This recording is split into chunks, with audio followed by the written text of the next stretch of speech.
Every so often in sports, a new innovation takes over and completely changes the way a game is played. You have the three-point line in the NBA, helmet radios in the NFL, and sort of similar, torpedo bats in the MLB. But for a short time, the MLB used orange baseballs that were put in place by the craziest owner of all time. To truly understand how out there Oakland A's owner Charles Finley really was, his nickname was the Baseball Super Showman. I mean, this was a guy that hired MC Hammer as an executive, installed a mechanical rabbit behind home plate that popped up from the ground to give balls to umpires, and unlike the Yankees, actually offered players $300 bonuses to grow out their facial hair, specifically their mustaches. Shout out Raleigh Fingers. So when he proposed the idea in 1963 to the MLB to change the color of the baseball used in games to an orange baseball, most people were actually like, yeah, that's pretty on brand for Chuck. They were not that shocked. You see, the reason why Finley did this is he felt that it was hard to see the ball as is, and figured other fans probably felt the same way that he did. Furthermore, he believed that this would greatly help players find and see the ball, and potentially increase the scoring in the game and just the overall excitement just because it was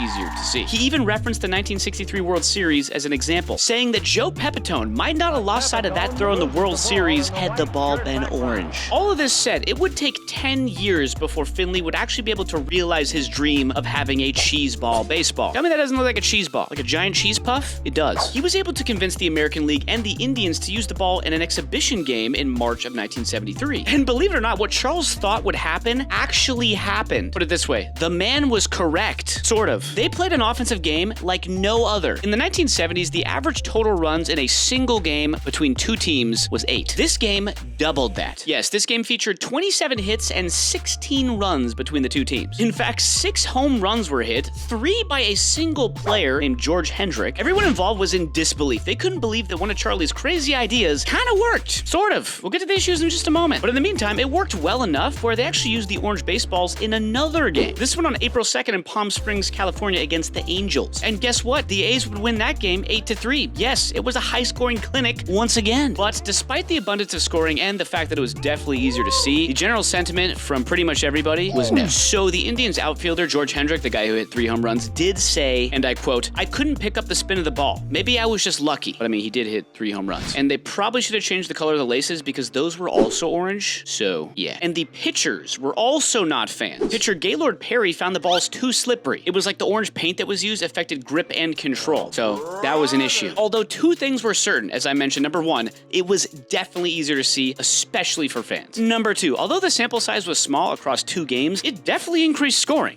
For sure. I kind of feel like they should have tried it at least in 1 regular season game. I mean, come on. Albeit with the changes to the laces and also finding a solution to the slippery orange paint. Orange balls or not, the A's would actually go on to become World Series champs that year in 1973. This is actually that exact game, Game 7 against the Mets. And unfortunately, not much is left of the orange baseballs. Most were tossed or destroyed, and the ones that remain are collector's items fetching thousands of dollars on eBay. While the orange baseballs were never used again in an MLB game, Charles Finley remained one of the most colorful owners in sports history, in every sense of the word. And hey, if torpedo bats are allowed, why not bring back the orange baseball?